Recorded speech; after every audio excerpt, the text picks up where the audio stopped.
fancy space cowboy on a like weird ram thing. Space cowboy. The Mandalorian. The Mandalorian. There we go. Does he have? It kind of is a Mandalorian helmet. Just does he have the asset with him? Maybe he's behind the wing. Probably, yeah.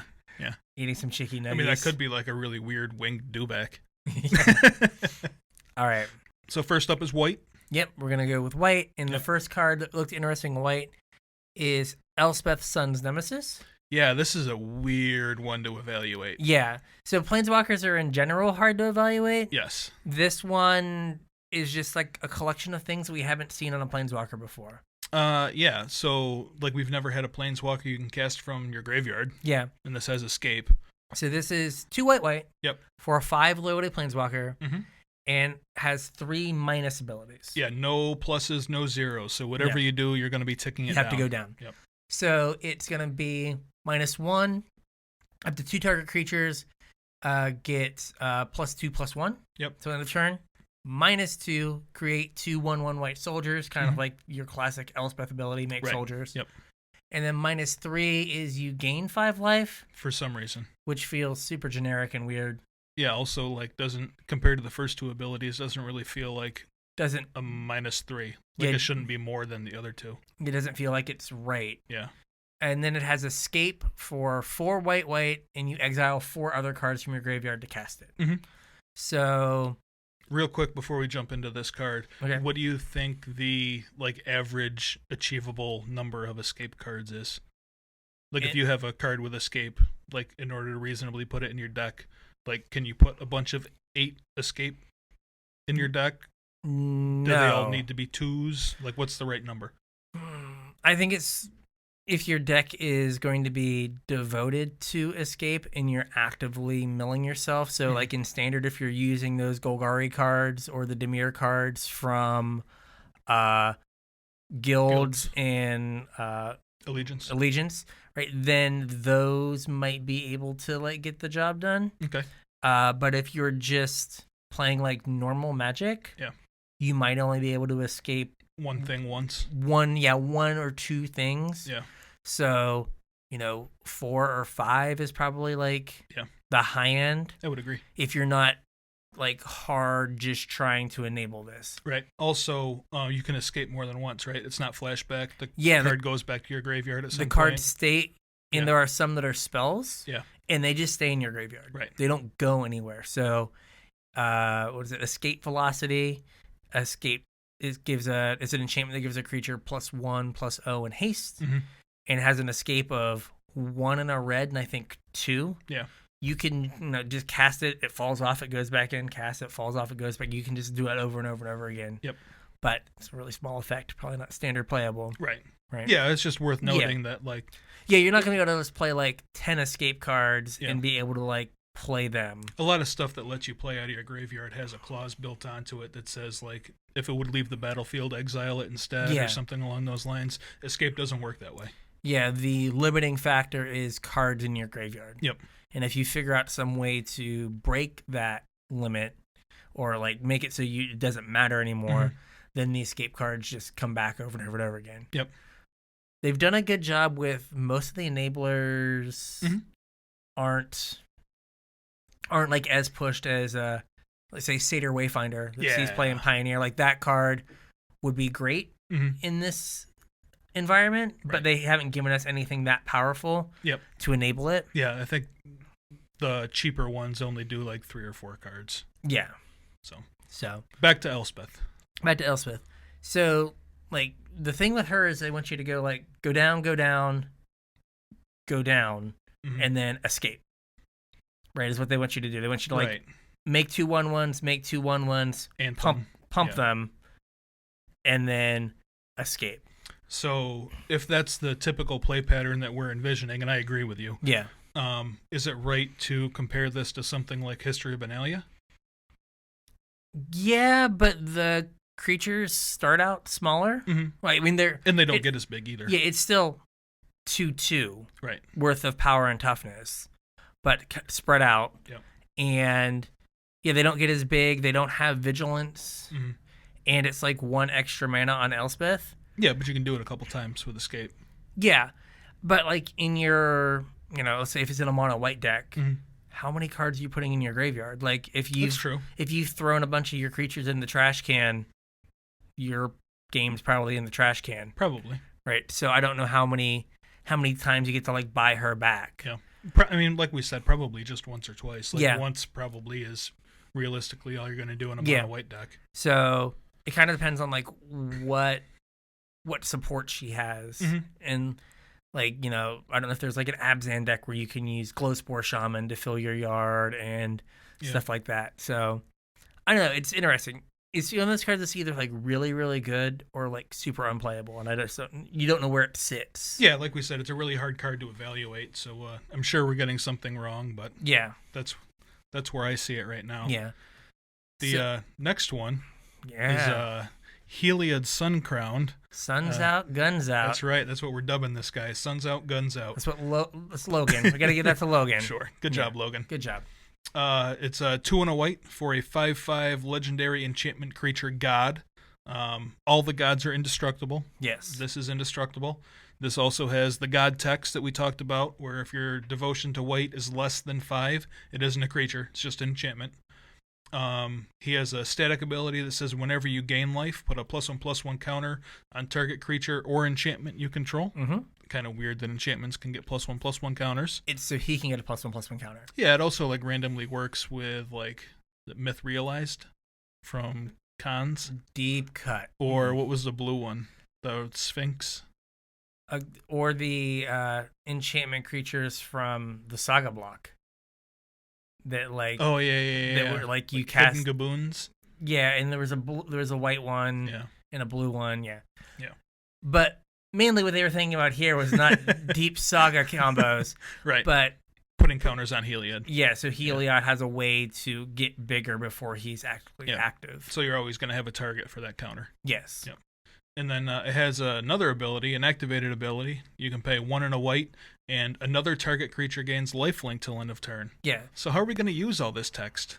Well, in standard, again, like if there is a mono white deck, like I feel like you're just trying to beat down, like you don't care about the activated ability. I don't know that that's 100% true. I mean, maybe some part of the time, but yeah, I don't know. Like you're not gonna go like 1-drop, 2-drop Heliod, 3-drop, or then like play a 1-drop and be like, oh, I guess I'm gonna give my guy lifelink. Right. Like you're gonna much rather play another 2-drop or a 3-drop on turn 4. Yeah. Right. So like at some point you might use it, but I think you're like trying to flood the board before then. But where everyone is excited for this card is in Pioneer. Yeah, why is that? Because of Walking Ballista. The card's pretty broken with Walking Ballista. So Walking Ballista, if you don't remember, XX for a 0/0. Yep, it's a construct. You put X +1/+1 counters on it when it comes into play. Yep. And you can remove a counter to deal 1 damage to something. Mm-hmm. And you can pay 4 mana to put a counter on it. Or you can pay no mana with Heliod. Yeah, but 2 mana with Heliod. Sure. Right? But with Heliod, you could have a setup where you end up going Walking Ballista.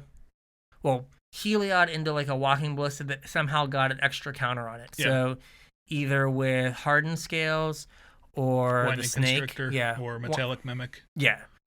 I forgot about Metallic Mimic. Mm-hmm. I do. And then you Heliod, and then your turn 4, if you hit your 4th land, is play Ballista for 2, for 1, and have it get a second counter. Right. And then have 2 mana left over to give it lifelink.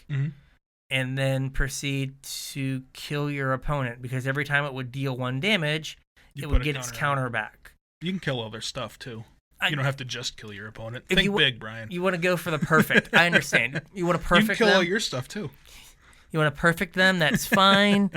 But the more direct route is to just kill them. Yep. Right? We don't encourage the rub-ins here.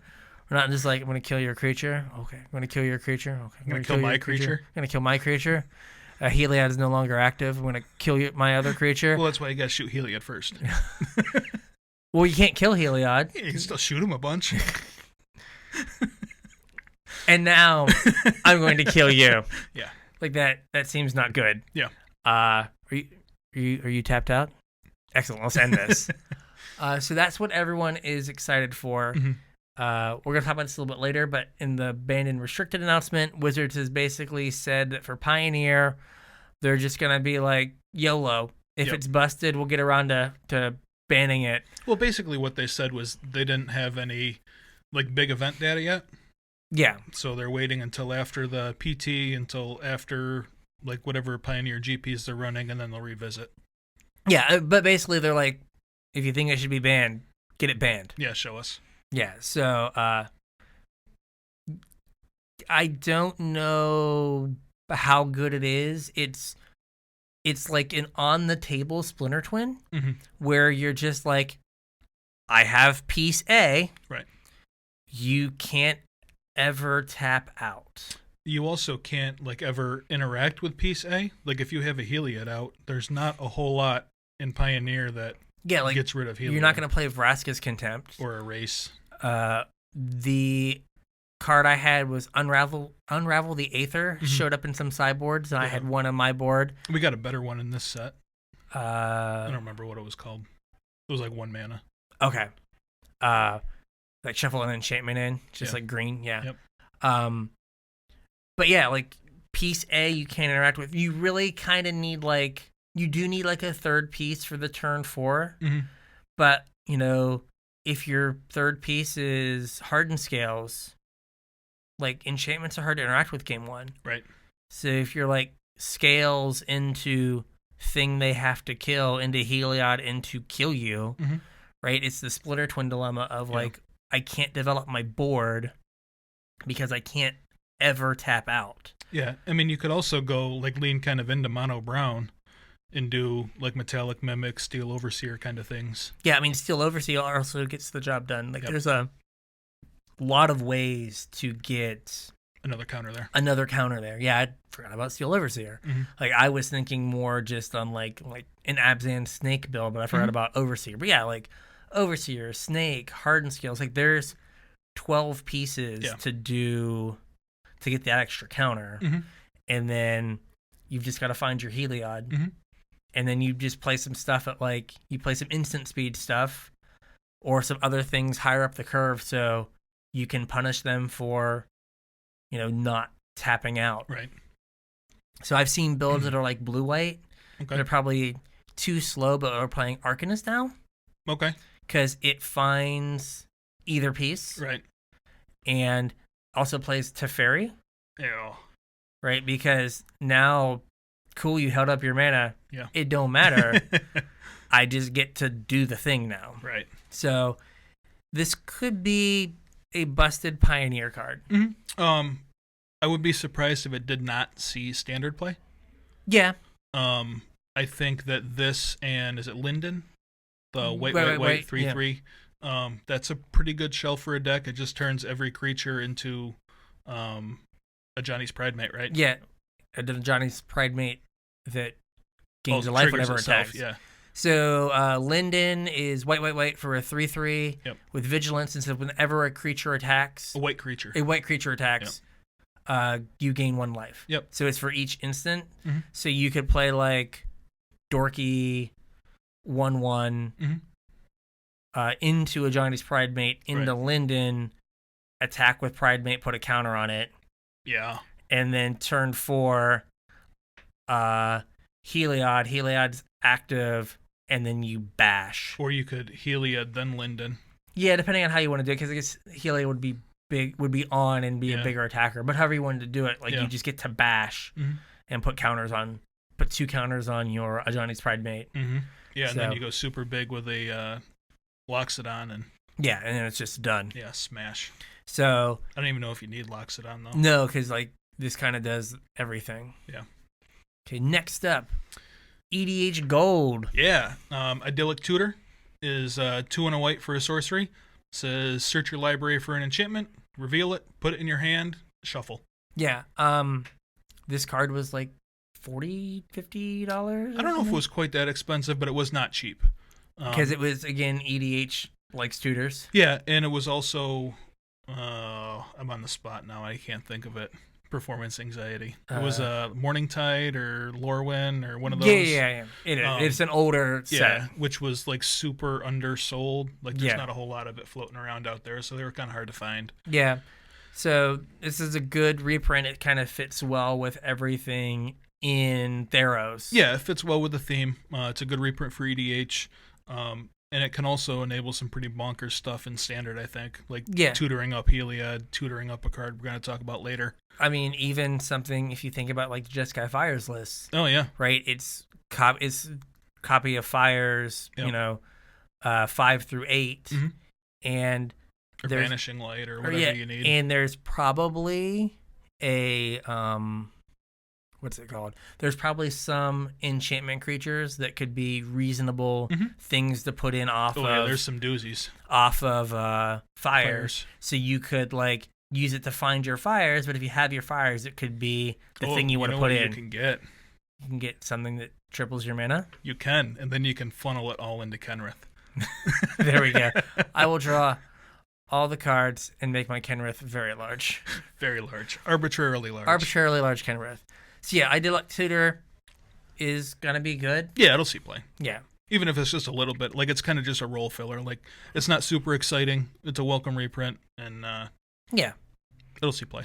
I also have some designs for this in Pioneer, but that's all right. Oh, yeah? What are you doing in Pioneer? Well, it involves the card Chronic Flooding. Let's just say that. Oh, boy. Let's just say that. All right. Deep cuts, ladies and gentlemen.